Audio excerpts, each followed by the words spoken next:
الصراط المستقيم صراط الذين أنعمت عليهم غير المغضوب عليهم ولا الضالين۔ محترم بزرگوں، بھائیوں، صحیح بخاری کی ایک روایت ہے جس میں حضرت ابن عباس رضی اللہ تعالی عنہما بیان کرتے ہیں کہ جب نبی کریم صلی اللہ علیہ وسلم کی بعثت ہوئی اور قرآن کے نزول کا سلسلہ شروع ہوا تو اللہ رب العالمین نے آسمان پر سخت پہرے بٹھا دیے۔ جن و شیاطین جو آسمان کی خبروں کو چرانے کے لیے دلاتے پھرتے تھے ان پر روک لگ گئی۔ اس بنیاد پر جنوں میں گوئیاں ہوئی کہ ایسا کیا معاملہ ہو گیا جس کی بنیاد پر آسمان میں پہرے بٹھا دیے گئے۔ یقیناً اس کے ساتھ یا اس کے پیچھے کوئی بڑا واقعہ ہے، اسے ہمیں معلوم کرنا چاہیے۔ چنانچہ جنہوں نے الگ الگ گروہ اور ٹولیاں بنائی اور دنیا کے مختلف حصوں اور خطوں میں پھیل گئے معلوم کرنے کے لیے کہ دنیا میں ایسا کون سا واقعہ اور خاص معاملہ پیش آیا ہے جس کی بنیاد پر آسمان میں پہرے بڑھا دیے گئے یا بٹھا دیے گئے۔ چنانچہ حضرت ابن عباس رضی اللہ تعالی عنہ فرماتے ہیں کہ جناب محمد رسول اللہ صلی اللہ علیہ وسلم اس دوران ایک دن سوق عکاظ کی طرف بعض صحابہ کرام کے ساتھ جا رہے تھے۔ فجر کا وقت ہوا تو آپ وادی نخلہ میں کھڑے ہو کر انہیں نماز پڑھانے لگے۔ فجر کی نماز پڑھانے لگے جس میں قرآن کی تلاوت کر رہے تھے۔ اللہ تبارک و تعالیٰ نے جنوں کی ایک جماعت کو ادھر بھیجا جس کا ذکر سورہ احقاف میں کیا، وَإِذْ صَرَفْنَا إِلَيْكَ نَفَرًا مِنَ الْجِنِّ يَسْتَمِعُونَ الْقُرْآنَ، کہ جب ہم نے جنوں کے ایک جماعت کو آپ کی طرف پھیرا جو قرآن سن رہے تھے، چنانچہ جنوں نے آپ کی تلاوت کو سنا اور بہت ہی متاثر ہوئے، سن کر ہی جان گئے اور پہچان گئے کہ یہی معاملہ ہے، یہ ہدایت جو نازل ہوئی ہے آسمان سے، اسی کی حفاظت کے لیے آسمان میں پہرے بٹھائے گئے ہیں۔ اور اس کا تذکرہ قرآن مجید میں سورہ جن کے آغاز میں بھی کیا، وہ کیا ہے وہ قُلْ إِنَّمَا أُوحِيَ إِلَيَّ أَنَّهُ اسْتَمَعَ نَفَرٌ مِنَ الْجِنِّ فَقَالُوا إِنَّا سَمِعْنَا قُرْآنًا عَجَبًا، کہ جنوں میری طرف یہ وحی کی گئی ہے کہ جنوں کی ایک جماعت نے قرآن کو سنا اور کہا کہ اِنَّا سَمِعْنَا قُرْآنًا عَجَبًا، کہ ہم نے بڑا عجیب قرآن سنا، یہدی الی الرشد، جو رشد و ہدایت کی طرف رہنمائی کرتا ہے، فآمنا بہ، اسے سن کر ہم خود ایمان لے آئے اور اب ہم اپنے پروردگار کے ساتھ شرک نہیں کرتے۔ اس روایت میں محل استشہاد یہ ہے، میں بیان یہ کرنا چاہتا ہوں کہ غور کیجئے کہ اللہ رب العالمین نے قرآن کے نزول کا آغاز کیا تو آسمان میں پہرے بٹھا دیے، کیسا اہتمام کیا۔ اللہ تبارک و تعالیٰ نے سیدنا جبرائیل علیہ السلام جو سید الملائکہ کہلاتے ہیں ان کے ذریعے سے قرآن کو بھیجا دنیا میں، جن کے بارے میں کہا کہ وہ قوی ہے، مضبوط، کوئی دبا نہیں سکتا، وہ امین ہے، دیانت دار، کوئی خیانت وہ کر ہی نہیں سکتے، چوری کر ہی نہیں سکتے۔ قرآن کی سند بتائی اللہ نے کس طریقے سے قرآن دنیا میں پہنچا۔ تو جبرائیل ذو قوت ہے، مطاع ہے، فرشتے ان کی اطاعت کرتے ہیں، وہ کسی کی اطاعت کر کے کسی کے دباؤ میں نہیں آ سکتے۔ وہ قرآن لانے والے ہیں، کس کے پاس لائے؟ محمد رسول اللہ صلی اللہ علیہ وسلم۔ یہ بھی امین ہے، امانت دار ہے، بہت اعلیٰ اخلاق پر ہیں، جھوٹ نہیں بولتے، کوئی خیانت نہیں کرتے، اللہ کی جانب سے کوئی تعلیم دی جائے اور لوگوں سے چھپا لے یہ ممکن ہی نہیں، اتنے میں معتمد ہیں محمد رسول۔ اور پھر جب محمد رسول اللہ صلی اللہ علیہ وسلم پر قرآن کا نزول ہوتا تو اللہ رب العالمین آپ کے دل پر نازل کرتا ہے، نزل بہ الروح الامین علی قلبک۔ یہ اہتمام، یہ فضیلتیں، برکتیں کس لیے؟ قرآن کے نزول کی بنیاد پر۔ اللہ رب العالمین، اللہ کے نبی جناب کہ جب ہلال رمضان طلوع ہوتا ہے، چاند نظر آتا ہے، ویسے ہی سرکش شیاطین کو مقید کر دیا جاتا ہے، بابا سلاسل ہو جاتے ہیں، ان کا زور کم کر دیا جاتا ہے یا وہ قید میں ڈال دیے جاتے ہیں۔ جو سرکش شیاطین، جنت کے دروازے کھول دیے جاتے ہیں، جہنم کے دروازے بند کر دیے جاتے ہیں۔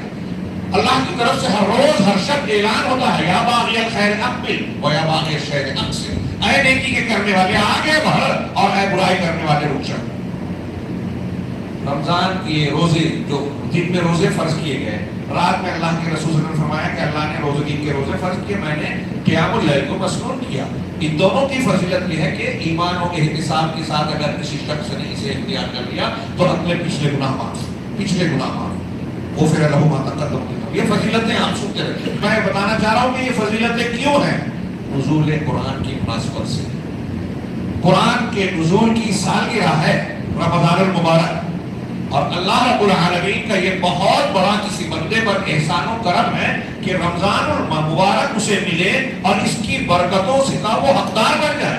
اس ماہ مبارک میں اللہ رب العالمین کی طرف سے جنت جہنم سے آزادی، برکتوں اور رحمتوں کا نزول، اللہ تبارک و تعالیٰ کی جانب سے جو فضائل اجر و ثواب بے پناہ اجر و ثواب دیا جاتا ہے، کوئی بندہ اس کا مستحق ہو جائے، یہ اس کے لیے انتہائی خوش قسمتی کی بات ہے، کیونکہ اللہ تبارک و تعالیٰ نے پورا اسٹیج سجا کر دے دیا، برکتیں اور فضیلتیں دے دی۔ امت محمدیہ کی عمر 60 سال ہے، ایک رات صرف اس پہ ایسی دے دی کہ آپ اگر اس کو ایمان و احتساب کے ساتھ عبادت میں گزار دیں تو 83 سال سے زیادہ عبادت کا ثواب مل جائے گا۔ یہ کوئی معمولی بات نہیں ہے، اور اسی کے ساتھ یہ غیر معمولی بات جڑی ہے کہ یہ ساری فضیلتیں جڑی ہوئی ہے قرآن سے، نزول قرآن سے، اور قیام اللیل اسی لیے مسنون کیے گئے۔ رمضان کی عبادات میں یہ ترغیب دی گئی کہ ہم اور آپ قرآن سے جڑے ہیں۔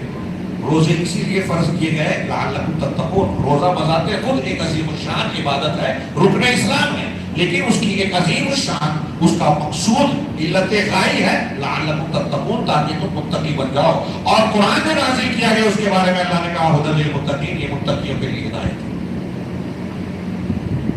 میری اس تمہید کو جو پورے مہینے کے اس درس کے تعلق میں نے بیان کی ہے، آپ اچھی طرح سمجھیں گے یہ جو مجلس منعقد کی جا رہی ہے، یہ اسی ھدی للمتقین، اسی نوشتہ قرآن اللہ رب العالمین نے جسے اتنے اہتمام سے نازل کیا، جسے ہمارے اور آپ کے لیے دنیا کی سب سے بڑی نعمت قرار دیا، اس سے بڑھ کر کوئی نعمت، کوئی لذت ہے نہیں۔ اگر کوئی شخص نعمت قرآن سے، قرآن کی ہدایت سے محروم ہے تو دنیا کا وقت کا ارب پتی ہو جائے، بادشاہ ہو جائے، وہ محروم ہے، بدقسمت ہے۔ اور اگر قرآن کی تعلیم اور علم کی لذت، مٹھاس، حلاوت اسے مل گئی تو کتنا بھی محروم ہو دنیاوی اور مادی اعتبار سے، وہ بہت خوش قسمت ہے، اعلیٰ مقام کا مالک ہے۔ اللہ رب العالمین نے ماہر قرآن کو اور قرآن کے پڑھنے والوں کے لیے جو فضائل بیان کیا، جانتے ہیں۔ اس مجلس میں اللہ رب العالمین نے ہمیں توفیق دی کہ ہم قرآن کے سلسلے میں کچھ گفتگو کریں۔ معاف کیجیے گا، میں یہ کہنا چاہتا ہوں، ہمارے یہاں ایک چیز بتائی جاتی ہے کہ ہر روز ایک پارہ جز پڑھا جائے تو اس کی تفسیر کی جائے، یہ ممکن نہیں ہے، اور یہ قرآن کے ساتھ مذاق یا کھلواڑ ہی جیسا ہوگا۔ ہم تو یہ کہتے ہیں کہ قرآن کی ایک آیت اگر ایک گھنٹے میں بیان کی جائے تب بھی اس میں تشنگی رہے گی، ایک پارہ کیسے سمیٹا جا سکتا ہے؟ بہرحال اس کے کچھ معاملات کو ہم سمیٹیں گے، اور اس مجلس کا مقصد یہ ہونا چاہیے کہ ہمیں اور آپ کو قرآن سے جڑنے کی، قرآن کو سمجھنے کی ترغیب ملے، اس کے اندر کے جو ہدایتیں ہیں اس کے کچھ اشارات ملے جو ہمیں تفصیلی مطالعہ اور تعلیم حاصل کرنے پر ابھارے۔ ہم بات کا آغاز کرنے سے پہلے ہم سب یہاں دعا مانگے، دل سے دعا مانگے کہ رب العالمین ہمیں اخلاص دے، دنیا کا کوئی مقصد اس میں شامل نہ ہو، بلکہ رمضان کی یہ مبارک گھڑیاں جس میں نیکیاں دو چند ہو جاتی ہیں، اجر و ثواب بڑھ جاتا ہے، اور یہ نیکیوں کا موسم بہار بن گیا نزول قرآن کی مناسبت سے، پروردگار ہمیں اور آپ کو قرآن سیکھنے سکھانے والا بنائے، قرآن کو سمجھ کر اس پر عمل کرنے والا بنائے، قرآن کے جو حقوق ہیں ان حقوق کو سمجھ کر اپنی طاقت اور علم کے مطابق اس کو ادا کرنے والا بنائے، اور ایسا محروم اور شقی نہ بنائے جو قرآن کی بد دعا اور قیامت کے دن کٹہرے میں کھڑے ہو کر قرآن کی طرف سے قرآن اس کے خلاف فریادی بن جائے، یا وقال رسول یا رب ان قوم اتخذوا هذا القرآن مہجورا۔ اللہ کے رسول فریاد کریں گے کہ اے پروردگار، میری اس قوم نے قرآن کو مہجور کر دیا تھا۔ اور یہ مجھے آئندہ باتیں آتی رہے گی، بولنے کی ضرورت نہیں ہے، خطبات میں اور دروس میں آتی رہے گی کہ مسلمانوں کے جتنے بھی مسائل ہیں ان تمام کا حل قرآن میں ہے۔ یہ کوئی عقیدت کی یا اندھی بات یا ہوائی بات، یوں ہی فلسفے کی بات نہیں ہے، پریکٹیکل طور پر اس کو ثابت کیا جا سکتا ہے، سمجھایا جا سکتا ہے، سمجھا جا سکتا ہے۔ یہ الگ بات ہے کہ ہم مان نہیں رہے، فلسطین کا مسئلہ ہو، ہندوستان کے مسائل ہوں، برما کے ہوں، فلاں اور فلاں ملک کے ہوں، آپ کے ہمارے گھر کے ہوں، بے روزگاری کا مسئلہ ہو، قرآن میں اس کا زبردست حل ہے. اور قرآن ہدایت ہے، اس کا مطلب اس سے جو ہٹے گا وہ گمراہ ہے. قرآن نور ہے، روشنی ہے، اس کا مطلب جو اس کو چھوڑے گا وہ اندھیرے میں جائے گا، ادھر ادھر کہیں بھی ہلاکت میں گرے گا، ہلاکت کی کھاڑی میں گرے گا. قرآن ذکر ہے، ذکر ہے، نصیحت ہے، اس کا مطلب جو اس سے ہٹے گا وہ بری باتوں کی طرف جائے گا. قرآن سچ ہے اور قرآن حق ہے، مطلب اس سے جو ہٹے گا وہ باطل کی طرف جائے گا. قرآن ایک مسلمان قرآن سے کٹے ایسے ہی ہے جیسے پانی سے کوئی مچھلی نکال لی جائے اور وہ تڑپ کر مر جائے. آئیے اللہ رب العالمین سے دعا کرتے ہوئے ہم اس درس کا آغاز کر رہے ہیں. آج کا چونکہ یہ پہلا درس تھا، میری اب تک کی جو بات تھی یہ تمہیدی طور پر آپ لوگوں کو اس بات کی طرف توجہ دلانے کے لیے کہ ہمیں اللہ رب العالمین اخلاص دے اور ہمیں اس کی کوشش بھی کرنی چاہیے. دوسرے کہ اس مجلس کو تراویح کے فوراً بعد جب آپ دن بھر روزہ رکھیں گے، جو بھی مشغولیات ہیں، اور اس کے بعد پھر قیام اللیل تراویح پڑھیں گے، اس کے بعد یہ بیٹھنا عام طور سے طبیعت پر بوجھل محسوس ہوتا ہے. میں چاہوں گا کہ آپ قرآن کی قدر و قیمت کو، جو میں نے تھوڑا سا بہت معمولی سا بیان کیا، آئندہ انشاءاللہ کچھ باتیں اور آئیں گی. ہمارے دکھوں کا حل بھی قرآن میں ہے. تھوڑا سا یہ جو میں نے ذکر کیا ہے اس کے تناظر میں میں یہ امید کرتا ہوں کہ آپ حضرات نہ صرف خود بلکہ اپنے اہل خانہ کو بھی اس بات کی ترغیب دیں گے کہ ہم ہر کسی نہ کسی طریقے سے قرآن سے جڑے. قرآن کا ایک حق ہے کہ اس کی تلاوت کی جائے، دوسرا حق یہ ہے کہ اس کو پڑھا جائے اور سمجھا جائے، تیسرا حق یہ ہے کہ اس میں غور و فکر کیا جائے، چوتھا حق یہ ہے کہ اس پر عمل کیا جائے، اور پانچواں حق یہ ہے کہ اسے اپنی طاقت کے مطابق جہاں دوسروں تک پہنچا سکتے ہیں پہنچایا جائے. اللہ رب العالمین ان تمام حقوق کو ادا کرنے والا بنا. ان میں سے کوئی ایک حق بھی ہم ادا کر سکتے ہیں اور نہیں کر رہے تو ہم قرآن کو چھوڑنے والوں میں شامل ہوں گے. اللہ رب العالمین ہمیں قرآن کے حقوق کو ادا کرنے والوں میں شامل فرمائے. آج کے اس درس میں، پہلے درس میں سرسری طور سے ہم قرآن کی سب سے عظیم الشان سورۃ الفاتحہ پر گفتگو کریں گے. سب سے عظیم الشان جو میں نے کہا یہ اپنی جانب سے نہیں کہا. حضرت ابو سعید بن معلہ رضی اللہ تعالیٰ عنہ ایک صحابی ہیں، ان کے سے صحیح مسلم کی روایت میں ہے، واقعہ لمبا ہے. اس کا آخری حصہ یہ ہے کہ نبی کریم صلی اللہ علیہ وسلم نے کہا کہ قرآن کی سب سے عظیم الشان سورت، سب سے جامع سورت جو ہے وہ سورۃ الفاتحہ ہے. اور یہی وہ سبع مثانی، وَلَقَدْ آتَيْنَاكَ سَبْعًا مِنَ الْمَثَانِِ وَالْقُرْآنَ الْعَظِيمِ، یہ سورۃ حجر کی آیت ہے کہ ہم نے آپ کو 7 ایسی آیتیں جو بار بار دہرائی جاتی ہیں نمازوں میں، نماز کی ہر رکعت میں، جس کو بار بار پڑھا جاتا ہے. ہاں، یہ اللہ تعالیٰ کا ایک معجزہ ہے. میرے بھائیو، ذکر قرآن کے معجزات میں سے ایک معجزہ تو جس کو ہلکے طور پر ذکر کیا جاتا ہے، لیکن میں اس کو بہت بڑا مانتا ہوں کہ قرآن کو آپ کتنا بھی پڑھیں کبھی اکتائیں گے نہیں، عام زبان میں بور نہیں ہوں گے. سورہ فاتحہ ہم ہر رکعت میں پڑھتے ہیں. کبھی ایسا لگا کہ مزہ نہیں آ رہا ہے اتنی مرتبہ پڑھنے کے بعد؟ دنیا کی کوئی تحریر کتنی بھی خوبصورت، پسندیدہ، دلچسپ آپ پڑھیں، ایک بار، 2 بار، 10 بار، 12 بار، اس کے بعد آپ کو وہ مزہ نہیں آئے. قرآن کا معاملہ اس سے ہٹ کر ہے، بالکل جتنا آپ پڑھیں گے اتنی لذت ملے. یہ اس کا ایک معجزہ اللہ کے کلام ہونے کی ایک دلیل بھی ہے. تو یہ سبع مثانی ہے، بار بار دہرائے جانے والی سورت ہے. اللہ اس لیے یہ سب سے عظیم سورت اس لیے ہے کہ اس میں دین کے تمام معالم کو، فروعات ہو، بنیاد ہو یا فرع ہو، اصول ہو یا فرع ہو، اس ایک سورت میں مختصر اکٹھا ہے. علامہ ابن تیمیہ رحمہ اللہ بعض سلف سے نقل کرتے ہیں اور خود بھی کہتے ہیں کہ قرآن مجید پچھلی تمام آسمانی کتابوں کا خلاصہ ہے.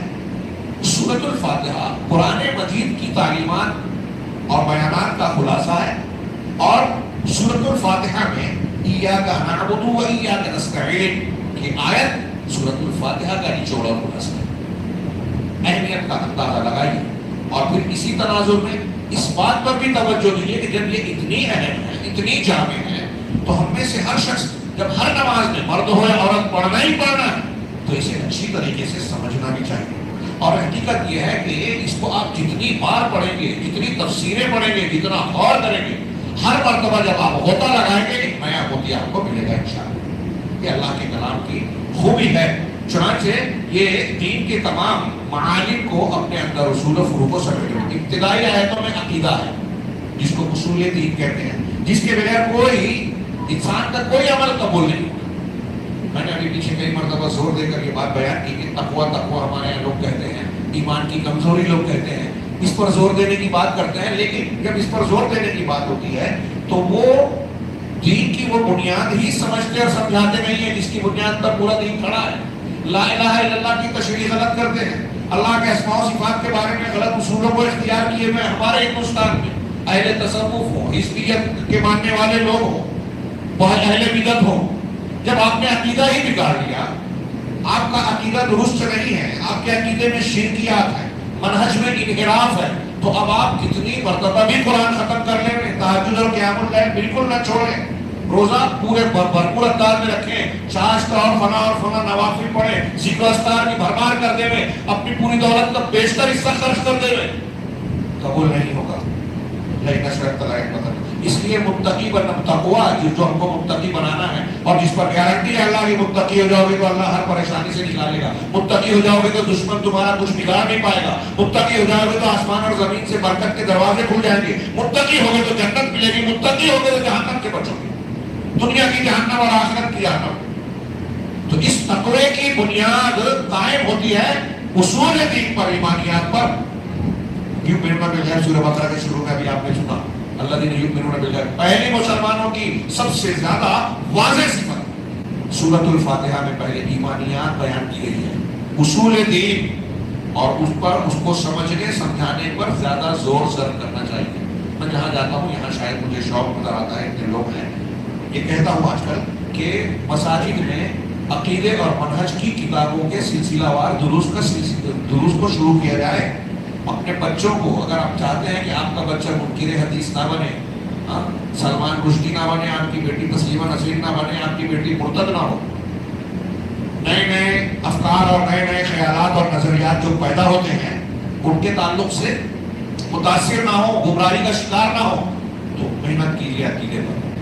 انشاءاللہ ذمہ داران مسجد سے میری گفتگو ہوئی کہ عصر کے بعد جو درس ہوں گے ہم انشاءاللہ اس میں منہج سلف کے اصول پڑھیں گے، رمضان کے احکام و مسائل تو آتے رہیں گے، منہج سلف کے یہ وہ بنیادیں ہیں جس کے اختیار کیے بغیر آپ کا دین مضبوط اور محفوظ نہیں بن سکتا۔ خیر، تو سورہ فاتحہ میں پہلے عقیدہ ہے، پھر عبادت ہے، پھر اس کے بعد منہج ہے، تینوں چیزیں اکٹھا آ جاتی ہیں۔ اور اس سورت کی جامعیت کا ایک پہلو یہ بھی آپ دیکھ سکتے ہیں کہ اس سورت کے متعدد نام ہیں۔ ہمارے یہاں مشہور ہے سورۃ الفاتحہ، فتح یفتح مانا کھولنا، شروعات کرنا، اسی سے ہم اردو میں افتتاح کہتے ہیں۔ قرآن کی شروعات، افتتاح اسی سورت سے ہوتی ہے، یہ مقدمۃ القرآن کی طرح ہو گیا، اس لیے اس کو فاتحۃ الکتاب کہا جاتا ہے۔ اس کا ایک نام ہے ام الکتاب، ام الکتاب اس لیے کہ اہل علم کا ام یعنی ماں، جڑ، بنیاد، اس لیے کہ قرآن کے سارے علوم اور بنیادی تعلیمات اس میں سمٹے ہوئے ہیں، یہ جڑ اور بنیاد کی حیثیت رکھتی ہے۔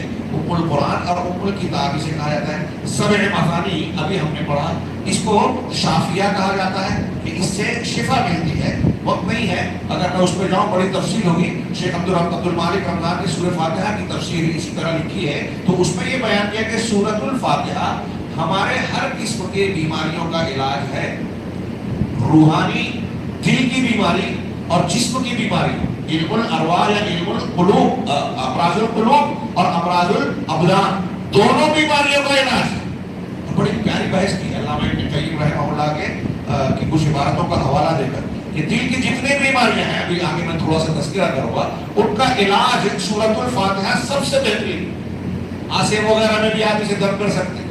اور جسم کے علاج میں بھی اللہ کے رسول صلی اللہ علیہ وسلم کے بعد صحابہ نے وہ ایک مشرک سردار کو بچھو نے ڈنک مارا تھا، حضرت سید خدری رضی اللہ تعالیٰ عنہ کی روایت بخاری میں، تو انہوں نے جو ہے وہ لمبی روایت ہے، میں صرف اس کا حاصل بتا رہا ہوں، انہوں نے سورۃ الفاتحہ پڑھ کے دم کیا اور ٹھیک ہو گیا۔ اور اللہ کے رسول نے کو جب آ کر بتایا تو آپ نے کہا کہ تمہیں کیسے معلوم کہ یہ رقیہ ہے؟ مطلب سورۃ الفاتحہ رقیہ ہے، اس لیے اس کا ایک نام رقیہ بھی ہے، شافیہ بھی ہے، کافیہ بھی ہے۔ سورۃ الفاتحہ کا علامہ سیوطی نے الاتقان میں ذکر کیا ہے کہ علماء نے 20 سے زیادہ نام ذکر کیا ہے، اس ایک سورے کے 20 سے زیادہ نام ہیں، اس کے الگ الگ نام اس کی الگ الگ فضیلت کو، اہمیت کو بتاتے ہیں، اجاگر کرتے ہیں۔ تو یہ سورۃ الفاتحہ ہے، ام القرآن ہے، سبع مثانی ہے، اس میں توحید کے انواع، اس کے اعمال صالحہ، ایمان معاد پر، قیامت پر ایمان، نبوت پر ایمان کا اس میں ذکر ہے. اور اسی طریقے سے اسے ام القرآن کہا جاتا ہے. ام الشیء کسی چیز کو کہتے ہیں جو اس کی اصل ہوتی ہے، جیسے مکہ کو قرآن میں ام القرآن کہا گیا ہے. اور اس کے کچھ معنی کا ذکر کیا ہے شیخ ربی نے. اور پھر کہتے ہیں کہ اللہ تبارک و تعالیٰ نے اس کا آغاز بسم اللہ الرحمن الرحیم سے کیا. یہ سورہ مکی ہے اور اس کا محور جو ہے دین کی بنیادوں کو بیان کر رہا ہے. مکہ میں نازل ہوا. بعض علماء کہتے ہیں کہ اس کا نزول 2 مرتبہ ہوا. بعض روایتوں میں کچھ علماء کا کہنا ہے مکہ میں بھی نازل ہوئی اور مدینہ میں بھی نازل ہوئی. لیکن یہ طے ہے کہ ابتدائی وحی میں جو اقرا بسم ربک الذی خلق اور اس کے ساتھ بسم اللہ، پھر اس کے بعد فترہ وحی کے بعد جو ہے یا ایھا المدثر، اور پھر اس کے بعد سورۃ الفاتحہ کا نزول ہوا. تو سورۃ الفاتحہ مکہ میں نازل ہوئی. اس کا آغاز بسم اللہ الرحمن الرحیم سے کیا جاتا ہے. اللہ کا نام لے کر ہر کام شروع کیا جائے، اس کی فضیلت بیان کی گئی ہے، ترغیب دی گئی ہے، بلکہ حکم ہے. اللہ کا نام لیے بغیر ذبیحہ نہ ہو تو کھانا نہیں چاہیے. اس کی کتنی اہمیت ہے. گھر سے نکلتے وقت، گھر میں داخل ہوتے وقت، کھانا کھاتے وقت، ہر وقت اللہ کا نام لیا جائے، بسم اللہ پڑھا جائے. کہیں پورا بسم اللہ الرحمن الرحیم ہے، کئی مقامات پر صرف بسم اللہ ہے. الرحمن الرحیم اللہ کے 2 اسماء حسنہ میں سے 2 اسماء کریم، یہ اللہ رب العالمین کی رحمت پر دلالت کرتے ہیں اور اللہ کے اسماء و صفات پر ایمان کی طرف اشارہ بھی کرتے ہیں. بسم اللہ الرحمن الرحیم میں اللہ جو اللہ کا اسم ذات ہے، رحمان جو اسم ذات اور اسم صفت دونوں ہے، اور رحیم جو اسم صفت ہے، ان تینوں کا ذکر کر کے جب کوئی کام شروع کیا جائے تو اللہ کے نام کی برکت آئے گی. ظاہر سی بات ہے کہ جب آپ بسم اللہ الرحمن الرحیم پڑھ رہے ہیں اور اس کی جگہ آپ اگر نمبر پڑھ رہے ہیں 786 88 پتہ نہیں کیا کیا لوگوں نے نکالا، اگر وہ نمبر پڑھ رہے ہیں تو اس میں اللہ کا نام اور برکت آنے کا سوال ہی پیدا نہیں ہوتا. یہ ایک انتہائی گھناؤنی قسم کی بدعت ہے. اللہ تبارک و تعالیٰ نے اس کی شروعات کرتے ہوئے فرمایا الحمدللہ رب العالمین. تمام تعریف اللہ کے لیے ہے جو تمام جہانوں کا پروردگار ہے. عام طور سے علماء تو ربی صاحب نے بھی یہ بیان کیا کہ یہ جملہ کہ تمام تعریف اللہ کے لیے کیوں ہے؟ اس لیے کہ وہ رب العالمین ہے. گویا حمد کی وجہ بیان کی جا رہی ہے، یہ بھی کہہ لیں. یا کون ہے اللہ؟ وہ اللہ جو رب العالمین ہے. فرعون نے پوچھا تھا موسیٰ سے ہمارا رب العالمین، رب العالمین کیا ہے؟ کون ہے؟ نہیں پوچھا تھا کیا ہے. تو حضرت موسیٰ نے کہا کہ آسمانوں اور زمینوں کا رب، ان کے درمیان چیزوں کا رب، درمیان کی چیزوں کا رب. سورہ شعراء میں دیکھیے تو بول رہا ہے رب العالمین کون ہے؟ یہ تو انتہائی احمقانہ سوال ہے، بے وقوفی کی بات ہے. آسمان دیکھ رہے ہو کہ نہیں دیکھ رہا؟ دنیا کا ہر انسان دیکھ رہا ہے. زمین پر چل رہے ہو کہ نہیں چل رہا ہو؟ ہر انسان اسے بڑھ رہا ہے. تو زمین اور آسمان تو دیکھ رہا ہو. بڑا بتاؤ آسمان تمہارے ابا نے بنایا، میرے ابا نے بنایا، اس نے بنایا، کسی بادشاہ نے، کسی انجینئر نے، فلاں اور فلاں نے. یہ ہے تو اس کا بنانے والا بھی ہے. جس نے اسے بنایا وہ رب العالمین. جس نے تجھے بنایا، مجھے بنایا، تیرے آباء و اجداد کو، میرے آباء و اجداد کو بنایا. آگے وہ مکالمہ پڑھی رب العالمین اللہ کی ربوبیت کی دلیل ہے. پوری کائنات کی ہر چیز دے رہی ہے، دلیل ہے. تو الحمدللہ تمام تعریف اللہ کے لیے ہے جو تمام جہانوں کا پروردگار ہے. تو یہ رب العالمین، رب کا معنی سید ہے، مالک ہے، آقا ہے، خالق ہے. ربوبیت میں اللہ تعالیٰ کے جتنے کام ہیں نا وہ آ جاتے ہیں. زندگی دینا، موت دینا، زمین و آسمان کو بنانا، چلانا، سنبھالنا، بارش برسانا، روزی دینا، اولاد دینا، بیمار کرنا، شفا دینا. اب اگر کوئی کسی بابا پیر قبر پہ جا کے کہے گا کہ وہ اولاد ہم کو دے دو یا دلا دو، تو اگر وہ یہ سمجھ رہا ہے کہ یہ بابا پیر یا کوئی غیر اللہ اولاد دے سکتا ہے، دلا سکتا ہے، تو وہ اللہ کے رب ہونے میں اللہ کو اکیلا نہیں مان رہا ہے. وہ کہہ رہا ہے کہ وہ بابا بھی رب ہونے میں شامل ہے. شرک فی الربوبیہ کر رہا ہے. تو بہرحال یہ اللہ رب العالمین ہے. رب العالمین توحید ربوبیت کہ تمام تعریف صرف اللہ. علامہ ابن قیم نے کہہ لیا کہ صرف یہ ایک جو جملہ ہے الحمدللہ رب العالمین، اس میں تینوں توحید کی تینوں قسمیں آ جاتی ہیں. الحمدللہ اللہ کے لیے تعریف ہے. تعریف کس کی ہوگی؟ جس کے اندر خوبیاں ہیں. اور اللہ رب العالمین کے لیے ساری خوبیاں بغیر کسی کمی کے. اس کو اچھی طرح سمجھے. نوجوانوں سے کہوں گا، میں اکثر کلاسوں میں سمجھاتا ہوں اور دروس میں بھی دہراتا ہوں، اور یہ دہرایا جائے تو کوئی مذائقہ نہیں ہے، مضبوط کیجیے. اللہ رب العالمین کے اندر ساری خوبیاں ہیں اور وہ خوبیاں بدرجہ کمال ہے. میں اس کی مثال دیتا ہوں سمجھانے کے لیے. جیسے علم ایک صفت لے لو، ایک خوبی. تو اللہ رب العالمین علم میں کامل ہے. کیا مطلب؟ ماضی، حال، مستقبل، پھر دنیا کی ساری زبانیں، ہمارا جسم، درخت، درخت کے پیڑ کے پودے، پتے، جڑیں، ان کا ایک ایک بال، ہمارے جسم کا خون، خون کے ایک ایک ذرات، ہمارے ایک بوٹل میں، ایک غبارے میں، سائنس والے، کیمسٹری والے بولتے ہیں کہ کئی ملین غبارے، وہ الیکٹران، نیوٹران، پروٹون جو کہتے ہیں ذرات ہوتے ہیں، الیکٹران، نیوٹران، پروٹون میں ایک غبارے میں ہم گن نہیں سکتے 13 ملین، 14 ملین ایک بالش بھر کے غبارے میں.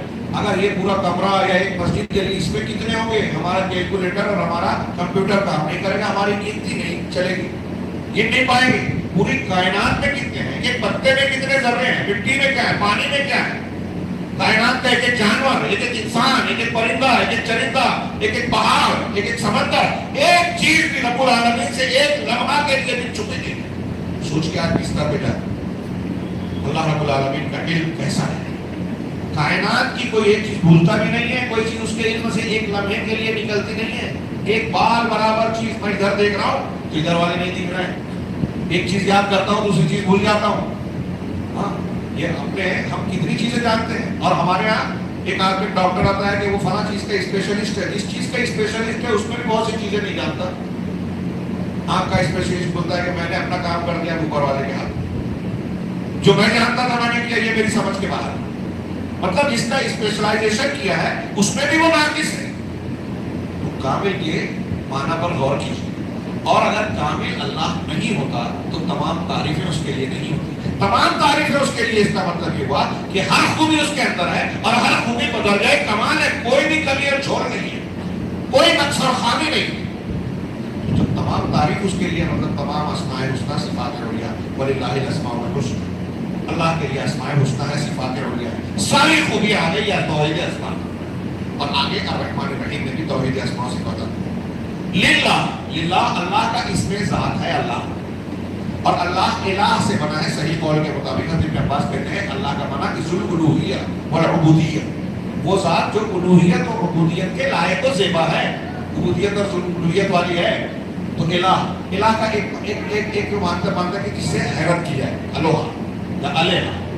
تو اس کا معنی یہ کہ اللہ کی شان ایسی ہے کہ آپ اللہ کے بارے میں جتنا جانو گے اتنا آپ حیرت میں پڑو گے. دنیا کی کسی چیز کو اگر آپ جانو گے تو حیرت کم ہوگی. یہ موبائل ہے، شروع میں ہے تو آپ تعجب ہوئے کیسی مشین ہے، کیسا معاملہ ہے.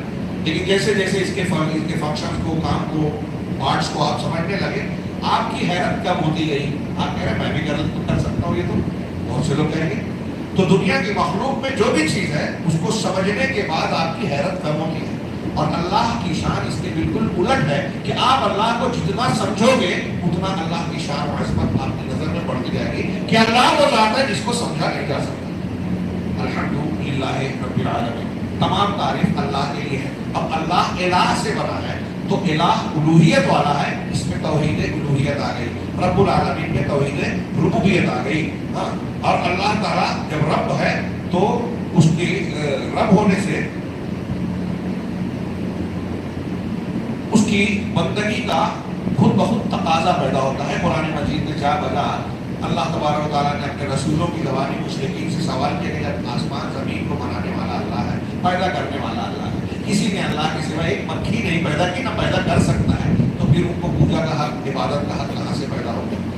ربوبیت، رب العالمین. اور ربوبیت سب سے زیادہ ظاہر ہے، اس لیے آپ دیکھیں گے کہ اللہ کے ناموں میں مختلف مقامات پر ہم سے جب قرآن میں سوال کرتا ہے تو اللہ رب کا ذکر کرتا ہے. اقرا بسم ربک، اقرا بسم الرحمن نہیں کہا، اقرا بسم الرحیم نہیں کہا، اقرا بسم العظیم نہیں کہا، رب کہا. کیوں؟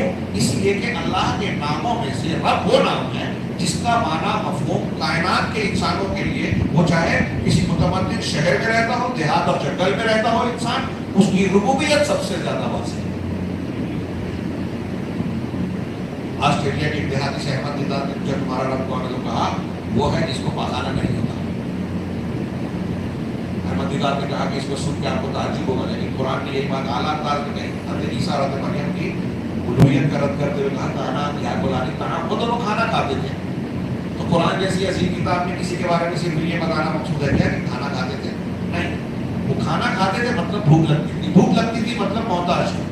رب محتاج نہیں ہو سکتا، اور جو کھائے گا اس کو پاخانے کی ضرورت اور حاجت بھی پیش آئے گی. اللہ کی ضرورتوں سے پاک اور بالا در ہے. ایک عرب دیہاتی سے پوچھا گیا کہ تمہارا رب کون ہے؟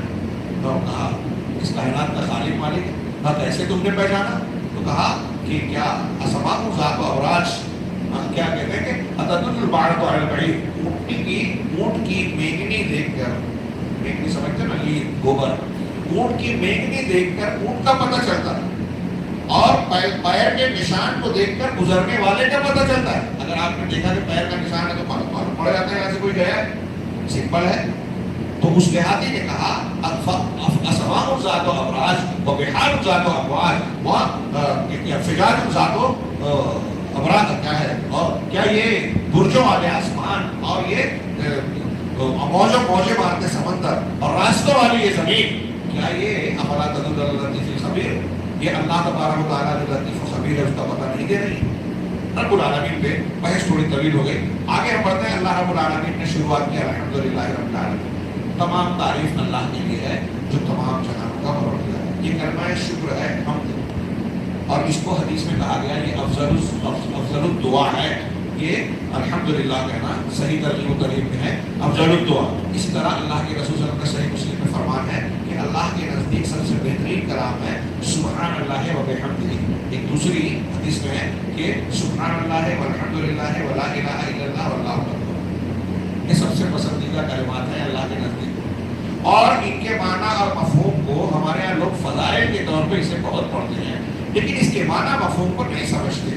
اگر سمجھ جائیں تو جتنے قسم کی عقیدے میں، عمل میں، بات چیت میں شرک کرتے ہیں نا، اس سے توبہ کرتے ہیں۔ لیکن ہمارے یہاں ایسا ہی ہے کہ مزار پہ سجدہ کر رہے ہیں، قبر پر اوپر بورڈ لگا رکھا ہے جھنڈے پہ لا الہ الا اللہ، مذاق اڑا رہے ہیں کہ سائن بورڈ لگا ہے اللہ کا اور کاروبار چل رہا ہے شیطان۔ سبحان اللہ الحمدللہ کہنے والے لوگ معنی مفہوم نہیں سمجھ رہے۔ تو خیر یہ افضل الذکر ہے، اور حمد کرنے سے اللہ رب العالمین کی آپ زیادہ سے زیادہ حمد کریں گے تو جو نعمتیں آپ کو ملی ہیں وہ نعمتیں قائم رہے گی اور اس میں اضافہ ہوگا۔ اس لیے کہ یہ کلمہ شکر ہے۔ الرحمن الرحیم، رحمان بہت مہربان، الرحیم بڑی رحمت والا، ان دونوں میں فرق میں بڑے لوگوں نے کلام کیے ہیں۔ حاصل ایک قول سے میں حاصل پیش کروں کہ الرحمن اللہ کی رحمت، وہ صفت جو اس کی ذات پر مشتمل ہے، اس کی ذات اس پر مشتمل ہے، یعنی صفت ذاتی پر دلالت کرتا ہے۔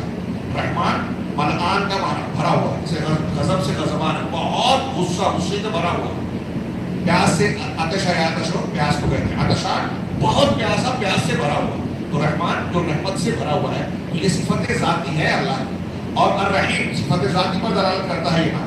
الرحیم وہ رحمت جس کی جو صفت فعلی ہے، اللہ رحمت کے ساتھ اپنے بندوں کو کا معاملہ کرتا ہے۔ وَكَانَ بِالْمُؤْمِنِينَ رَحِيمًا، کہ اللہ مومنوں کے ساتھ رحمت کرنے والا ہے۔ اللہ تبارک و تعالی رحمان اور رحیم ہے۔ اس کی رحمت نے قرآن میں فرشتوں کی زبانی اور دوسرے مقامات پر جگہ جگہ کہا کہ اللہ تیری رحمت نے ربنا وسعت کل شیء رحمت و علم، کہ تو نے ساری چیزوں کو رحمت اور علم سے گھیرا۔ اور کیجیے دنیا میں کوئی وجود، ایک کیڑے سے لے کر بڑے سے بڑے وجود کو دیکھ لیجیے، اللہ کی رحمت سے سب وجود پائے ہیں، چل رہے ہیں۔ ہم اور آپ کتنے موقع پا رہے ہیں، گناہ کرتے ہیں ہم کو ڈھیل ملتی ہے، غائبانہ طور پہ ہم کو تھپڑ نہیں پڑتے، مہلت ملتی ہے، چھوٹ ملتی ہے، بار بار ملتی ہے۔ فرعون اور ابو جہل تک سے اللہ تبارک تعالیٰ نے نبی کو بھیج کے کہا کہ جاؤ اس کو سمجھاؤ، اگر مان جائے تو ٹھیک ہے، لعلہ یتذکر او یخشی، ہے نا، موسیٰ سے کہا جاؤ اس کو سمجھاؤ، وہ بھی توبہ کر لے تو اللہ کی رحمت کا دروازہ کھلا۔ موت کی علامتیں ظاہر ہونے سے پہلے ہر انسان کا کی توبہ کا دروازہ کھلا، سورج کے مغرب سے نکلنے سے پہلے توبہ کا دروازہ کھلا۔ اس کی بے پناہ رحمتوں میں سے رحمت کا ایک جز ہے۔ آپ وہ حدیثیں سنتے ہیں کہ اللہ کے رسول نے ایک عورت کو دیکھا، وہ اپنے بچے کو چپٹا کر لگا لے، کہا کہ کیا تم سمجھتے ہو کہ یہ اپنے بچے کو آگ میں ڈالے گی؟ کہا نہیں، کہا اللہ تعالیٰ اس ماں سے کہیں زیادہ محبت کرنے والا ہے۔ اللہ کی مخلوق جو رحمت ہے 100 حصہ مخلوق، اور اللہ کے خالق کی رحمت اور مخلوق، خالق اور مخلوق میں فرق ہے۔ جو اللہ کی صفت ہے وہ مخلوق نہیں ہے، جو مخلوق ہے وہ 100 رحمت بنائی، اس میں سے ایک اتاری، اس ایک رحمت سے ہم آپس میں محبت کرتے ہیں، مائیں بچوں سے، انسانوں کی نہیں، جانوروں کی مائیں بھی اپنے بچوں سے محبت، شفقت اور ممتا رکھتے ہیں۔ اللہ کے پاس اس کے جو قیامت کے دن جس کے ساتھ معاملہ ہوگا، تو اللہ کی رحمت کی کشادگی کا یہ عالم ہے کہ ایک حدیث بخاری کی کہ اگر اللہ کی رحمت کو کافر اور مشرک جان جائے تو اس کو بھی یہ امید ہوگی کہ اللہ مجھے معاف کر دے گا، لیکن ایسے ہی قہر و غضب کا بھی معاملہ ہے، عدل کا بھی معاملہ ہے کہ اللہ رب العالمین کے غضب کو، اس کے عذاب کو، انتقام کو اگر ایک مومن بندہ بھی جان جائے تو سمجھے گا کہ میری نجات ہو گئی۔ شیخ ربی نے جو کہا کہ الرحمن الرحیم یہ ایسی صفت ہے کہ اللہ تبارک و تعالیٰ کی رحمت نے پوری کائنات کو گھیر رکھا ہے، اور ہر اعتبار سے اللہ کی رحمت غالب ہے۔ ایک حدیث قدسی ہے کہ میری رحمت میرے غضب پر غالب ہے۔ اگر غضب غالب ہوتا نا تو ہم لوگ چل پھر نہیں پاتے، زمین میں کوئی نظر نہیں آتا۔ تو اللہ کی رحمت غالب ہے، چھوٹ اور موقع زیادہ دیتی ہے، اور اللہ کا رحمت میں کامل ہونا، کائنات کی ہر چیز کا رحمت میں ڈھپا ہوا ہونا، یہ اس بات کا تقاضا کرتا ہے کہ اللہ تعالیٰ کے اندر تمام خوبیاں ہوں، قدرت ہے، ارادہ ہے، علم ہے، کلام ہے، اور ایسی جتنی صفات ہیں وہ ساری کی ساری چیزیں اس میں موجود ہیں۔ اس لیے اللہ کا الرحمن الرحیم ہونا اللہ کی اور بہت ساری خوبیوں کا تقاضا کرتا ہے۔ اور اس کے بعد ہے مالک یوم الدین۔ میں دیکھیے پہلے تعریف کی، تمام تعریف، یہاں ایک جملہ میں اور بیان کروں گا۔ مولانا آزاد کہتے ہیں کہ قرآن کا آغاز اس لفظ سے ہوا ہے، بہت زیادہ ہو رہا ہے تو کتنی گنجائش ہے؟ مالک یوم الدین کو اللہ نے پوری سورہ فاتحہ پڑھی، چلے گا اس طرح؟ میں آپ سب سے مشورہ لے رہا ہوں۔ اصل میں ایک بوجھ تھا میرے دماغ پر کہ اگر روزانہ جو پارہ پڑھا گیا ہے اسی پر پوری تفصیلی گفتگو کرنی ہوگی، یا ایک جز پر، تو میرے لیے بڑا کٹھن معاملہ ہے۔ یہ اس طرح سے کہ پارے کی پابندی نہ کی جائے، لیکن ہم ترتیب سے چلے گئے آگے۔ آپ لوگ سب اس پر مطمئن ہیں، تو چلے گا نا ہم سب انشاءاللہ، اللہ برکت دے۔ مالک یوم الدین کا پر گفتگو مختصر سی کر کے آج کے درس پر ہم اختتام کرتے ہیں۔ مالک یوم الدین کہ جزا کے دن کا مالک۔ اس سے پہلے میں نے یہ کہا، مولانا ابوالکلام آزاد نے لکھا، وہ میں بہت اہم سمجھتا ہوں کہ اگر کوئی بندہ، کوئی انسان، مسلمان ہی نہیں غیر مسلم بھی ہو، اگر اس دنیا میں غور کرے، اپنے آپ پر غور کرے۔ آج ڈاکٹر سائنس والے بتاتے ہیں کیسے کیسے عجوبے ہمارے باڈی کے اندر ہیں۔ خون پر صرف غور کر لیجیے، ریسرچ کر لیجیے، چھوٹے سے پودے پر ریسرچ کر لیجیے۔ کہتے ہیں پودا، 1 فٹ کا پودا جو ماحول کی صفائی کر سکتا ہے قدرتی طور سے، اگر انسان اس کے برابر مشین بنانے جائے گا تو سائنس والے کہتے ہیں کہ 1 کلو بائی 1 کلومیٹر بائی 1 کلومیٹر کی جگہ لگے گی۔ اتنا بڑا کارخانہ جو پالوشن کی صفائی کرے گا وہ 1 فٹ کا پودا کرتا ہے۔ ہمارے اندر ایسا زبردست نظام ہے۔ تو ان چیزوں پر، کائنات پر، سورج، چاند، ستارے، جانور، پیڑ پودے، پرندے، ان کے اندر کی چیزیں، آپ ڈسکوری چینل اور وہ سب دیکھتے ہیں کہ ایک پرندے میں، ایک جانور میں کیا کیا صلاحیتیں ہیں، کیسے بنے ہیں، ان کے اندر پر کیسے ہوتے ہیں، بارش ہوتی ہے تو کیا کرتے ہیں، گھونسلہ کیسے بناتے ہیں۔ ایک دیمک، ایک چھوٹا سا ذرہ ہے، وہ جو ہے پورا بل بناتا ہے، اوپر سوراخ ہوتا ہے، اس سوراخ سے دھوپ جاتی ہے، بارش کا پانی نہیں جاتا۔ ایک جانور سے بن بنانے کا طریقہ انجینئروں نے سیکھا۔ اللہ نے جانوروں سے بہت کچھ سکھایا۔ حابیل قابیل کا معاملہ ہوا، کوے کو بھیج کر مردے کو دفن کرنے کی تعلیم دی تھی۔ نیولے کے ذریعے سے سانپ کے زہر کا توڑ معلوم کیا انسان۔ پرندے کے ذریعے سے بھوکنا لگانا، پر پخانا رک گیا ہے تو پخانے کے راستے میں جو ہے وہ کیا بولتے ہیں، نیما، اس کا جانور سے بتایا۔ ایسی بہت سی چیزیں سکھائی رب العالمین۔ خیر، تو اللہ تبارک و تعالیٰ کی ان نعمتوں پر اگر کوئی غور کرے گا تو قدرتی اور فطری طور سے دل سے جو زبان پر کلمہ آئے گا وہ یہی آئے گا کہ جس نے بنایا ہے واقعی ساری تعریف کے لائق ہوگی۔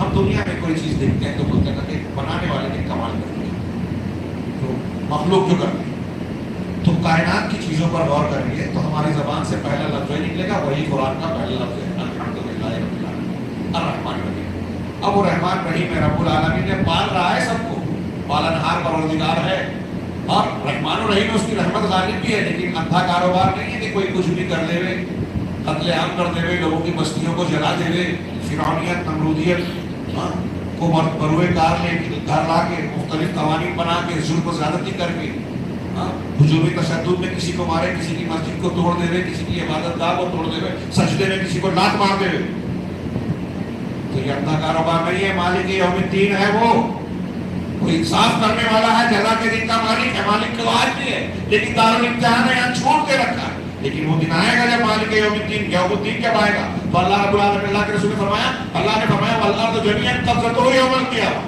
کہ پوری زمین قیامت کے دن اللہ کی مٹھی میں ہوگی، والسماوات مطویات بیمینہ، اور سارے آسمان اللہ کے دائرے ہاتھ میں لپٹے ہوئے ہوں گے۔ اللہ کہے گا انا الملک، میں ہوں بادشاہ۔ این ملوک الارض، زمین کے بادشاہ کہاں ہے؟ این الجبابرہ،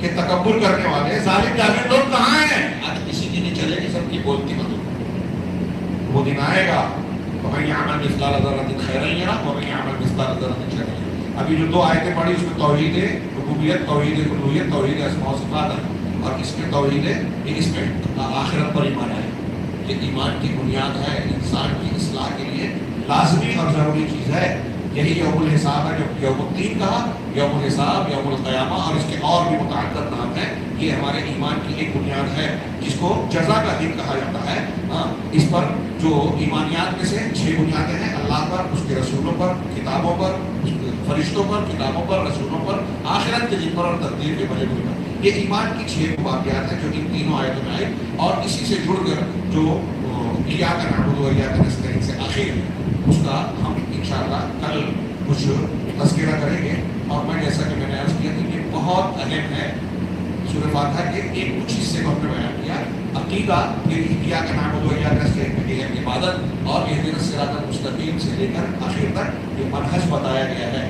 منہج میں کیا اختیار کرنا ہے، کیا اختیار نہیں کرنا ہے، دونوں سورہ فاتحہ میں موجود ہے، جو بہت ہی اہمیت کے حامل ہے۔ اللہ رب العالمین سے دعا ہے کہ وہ ہمیں قرآن کو سمجھنے اور اس کے مطابق اپنے اعمال کو ڈھالنے کی توفیق عطا فرمائے۔ قرآن کو حقوق ادا کرنے